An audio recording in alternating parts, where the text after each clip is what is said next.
മൈസൂർ വന്ന് രാത്രി തന്നെ നമ്മൾ പാലസിലേക്ക് ഇറങ്ങിയിട്ടുണ്ടായിരുന്നു. അത് ഫ്ലോപ്പായി പോയോണ്ട് പിറ്റേ ദിവസം രാവിലെ തന്നെ ഞങ്ങൾ ഇറങ്ങി. മാർക്കറ്റിലെ പോലെ തന്നെ ഇവിടെയും കുറേ വഴിയോര കച്ചവടക്കാരെ കണ്ടു. തിരിച്ചു വരുമ്പോൾ കയറി നോക്കാമെന്ന് വിചാരിച്ചു. ഞങ്ങൾ ഫസ്റ്റ് തന്നെ പാലസിൻ്റെ ഉള്ളിൽ കയറി ടിക്കറ്റൊക്കെ എടുത്തു. നല്ല വെയിലും ഉണ്ടായിരുന്നു, അതുപോലെ തന്നെ സീസൺ ആയതുകൊണ്ട് നല്ല തിരക്കും ഉണ്ടായിരുന്നു കേട്ടോ. ചെരുപ്പും ഷൂ ഒന്നും ഉള്ളിലേക്ക് കയറ്റില്ല, അപ്പോൾ അതൊക്കെ കൗണ്ടറിൽ വെച്ച് ഞങ്ങളിതാ ഉള്ളിലേക്ക് കയറി. കണ്ടില്ലേ, നല്ല തിരക്കുണ്ടായിരുന്നു. പാലസിൻ്റെ ഉള്ളിൽ കയറുമ്പോൾ തന്നെ രണ്ട് ഭാഗത്തും ഇതുപോലത്തെ രണ്ട് ആനത്തലകൾ കാണാം. അത് ഒറിജിനലാണ് എന്നാണ് കേട്ടോ പറയുന്നത്. ഉള്ളിലെ മ്യൂസിയം പോലെ പാലസിലത്തെ എല്ലാ ഐറ്റംസും നമുക്ക് കാണാൻ പറ്റും. പിന്നെ കൊട്ടാരമൊക്കെ ചുറ്റിക്കറങ്ങി കണ്ടു.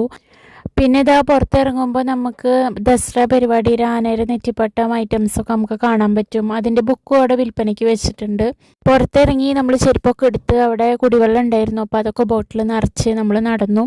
അവിടെ നിന്ന് ഇറങ്ങിയ പാടെ അവിടെ കോമ്പൗണ്ടിൻ്റെ ഉള്ളിൽ തന്നെ അമ്പലമുണ്ട്, അപ്പോൾ അമ്പലത്തിൻ്റെ ഉള്ളിൽ കയറി തൊഴുതു. അവിടെ നിന്ന് ഇറങ്ങി അവിടെ കുറേ ഫുഡ് സ്പോട്ടുകളും ഉണ്ടായിരുന്നു. പിന്നെ ഞങ്ങൾ അവിടെ നിന്ന് ഇറങ്ങി. അപ്പോൾ ഇനി അടുത്ത വീഡിയോ ആയിട്ട് കാണാം. എല്ലാവർക്കും ടാറ്റാ.